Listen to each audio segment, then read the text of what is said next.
দেখবেন মা, যারা কালী ভক্ত তারা বলে কালী সবার চেয়ে বড়, যারা দুর্গা ভক্ত তারা বলে দুর্গা সবার চেয়ে বড়, যারা কৃষ্ণ ভক্ত তারা বলে কৃষ্ণ সবার চেয়ে বড়। কিন্তু কে সবচেয়ে বড়? কালী কৃষ্ণ দুর্গা এসব নিয়ে পার্থক্য করলে চলবে না, কারণ যে কৃষ্ণ সেই কালী সেই জগন্নাথ। প্রমাণ কোথায়?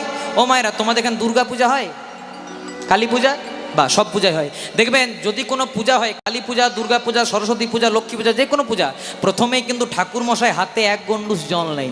আমি তো ব্রাহ্মণের ছেলে, প্রথমেই ঠাকুর মশাই হাতে এক গন্ডুস জল নিয়ে পরে বলে নমো বিষ্ণু, নমো বিষ্ণু, তত বিষ্ণু। কেন? আপনারা তো ঠাকুর মশাইকে চার্জ করতে পারেন, ঠাকুর মশাই আমি তো বিষ্ণু পূজা করাচ্ছি না, আমি তো যে কালী পূজা করাচ্ছি, দুর্গা পূজা করাচ্ছি, সরস্বতী পূজা করাচ্ছি, তাহলে আপনি বারবার বিষ্ণু বিষ্ণু কেন বলছেন? যদি প্রকৃত ঠাকুর মশাই হয়, আপনাকে উত্তর দেবে প্রথমে আমি বাড়ির গার্জেনকে নিমন্ত্রণ করছি।